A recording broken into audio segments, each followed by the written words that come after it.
Так, 2 противника предела уровня короля, 6 высокого, 10 начального. Всего 18 противников. Вы сами виноваты. Финальное тело Лофена, то есть его третий клон, очень необычный и интересный. Это удаленный океан, что принадлежит к расе 9 отдаленных. Лофен выбрал его не просто так.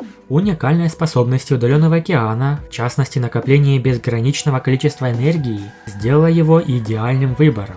Итак, Лофен приступил к созданию третьего клона. Потребовалось около 600 лет. Золотое яйцо было маленьким, когда оно впервые появилось, но со временем оно становилось все больше и больше, и теперь оно было более 9000 километров в высоту. Лофен почувствовал, что скоро оно родится. Форма жизни третьего клона оставалась загадкой, пока она не проявится. Десятки трещин появились на колоссальном золотом яйце. 3 других тела Лофена затаили дыхание, смотря на происходящее. Из яйца появился гигантский человек в небе, рост которого был почти 6000 миль. Изначальное земное тело Лофена и его другие тела были ошеломлены таким приятным сюрпризом. «Мое третье тело», — сказал Лофен, — «оно из плоти и крови». Тело Маша Лофена было живым существом энергетического типа, и, следовательно, его сила была значительно меньше, чем у его изначального земного тела и тела золоторогого зверя, даже после того, как в него была введена сущность из изначального истинного сокровища, такого как пространственное сердце. Тело Моша никогда не превышало предел увеличения в 100 раз. Он был в основном полезен для бегства, скрытия и маскировки. Когда дело дошло до боя, Лофен должен был зависеть от своего первоначального тела и тела золоторогого зверя. Что касается этого последнего тела, 9 удаленных океанов, Лофен выбрал его из-за бескрайнего океана божественной силы. Лофен был крайне доволен. Исходное тело Лофена и 3 дополнительных тела были определены. У него было свое изначальное земное тело, его тело золоторогого зверя, его тело Маша и его тело удаленного океана. Лофен был наполнен безграничной гордостью.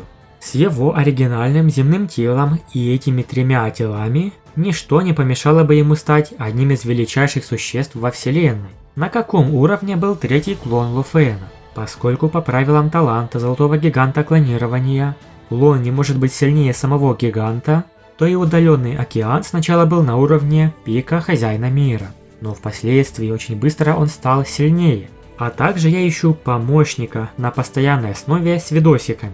Вы, наверное, заметили, что ролики стали выходить реже, потому что крайне нужен помощник, и даже не один, с оплатой, естественно. Если у вас есть свободное время и желание, и нравятся аниме, то это отлично. А также чтобы был какой-то интерес к монтированию роликов. В принципе, навыков не нужно, всему научу. Если у вас есть желание, напишите в мой телеграм Киномикс по ссылке в описании, там все обсудим. Получив новое тело, сперва Лофен должен был изучить его. Тело удаленного океана выглядело изысканно. Гигантское тело ростом почти в 10 тысяч километров. Вскоре он сел на равнину, скрестив ноги, как гигантская скульптура. Его сила была в 300 раз выше, чем у хозяина мира. Уровень гена жизни удаленного океана в 300 раз выше, в то время как у мирового дерева того же уровня он выше в 1000 раз. Это объясняет, почему Лофен смог успешно взрастить это тело удаленного океана, но не тело мирового древа. Но оно кажется слишком большим для живого существа с уровнем гена жизни в 300 раз. Вообще говоря, чем выше уровень гена жизни, тем больше размер. Разумеется, особые организмы, расы растений и каменной расы имели ужасно большие тела, даже если у них были меньше уровни гена. В конце концов, даже обычные формы жизни, такие как лоза облаков, уже превысили размер в 1 000 000 километров. Жизненные формы растений имели преимущество в натуральном размере. Тело удаленного океана – живое существо плоти и крови. Как оно может быть таким большим? После тщательного изучения Лофен понял, что тело удаленного океана имеет энергию закона, текущую через его кости, мышцы, сосуды и кровь. И в энергии была скрыта информация. Лофен изучил эту информацию своим разумом. В чем же было дело? Даже лидер города первичного хаоса не знал, какие техники таланта есть у мастера 9 удаленных пространств. Пока у тела удаленного океана было 2 техники таланта. Первой была трансформированный океан, а второй – создание. или в другом переводе «трансформация океана» и «сотворение». Океаническая трансформация позволила удаленному океаническому телу мгновенно превратиться в океан диаметром около 100 тысяч километров, время и пространство в котором будут контролироваться океан. Чем сильнее становилось тело удаленного океана, тем больше контроль оно имело над временем и пространством. Пока он был относительно слаб, он мог лишь в небольшой степени влиять на время и пространство. Но став достаточно сильным, он будет подобен мастеру 9 удаленных, чья власть над своим океаном достигла своего предела.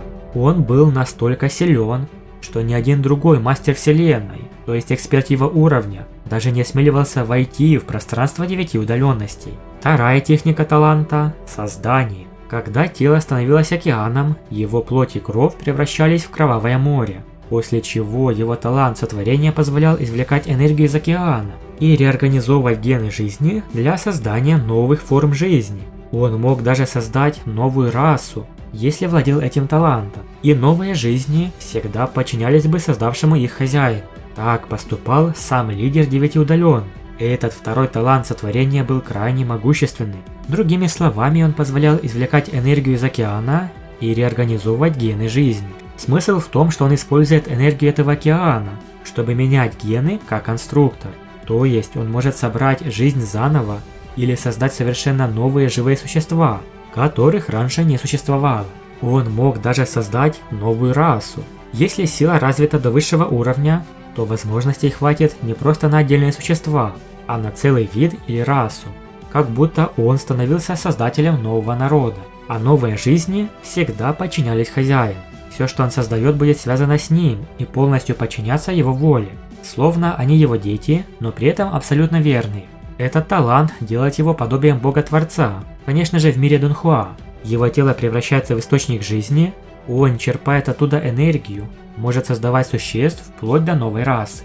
Такие мощные техники таланта. Ло Фэн был поражен.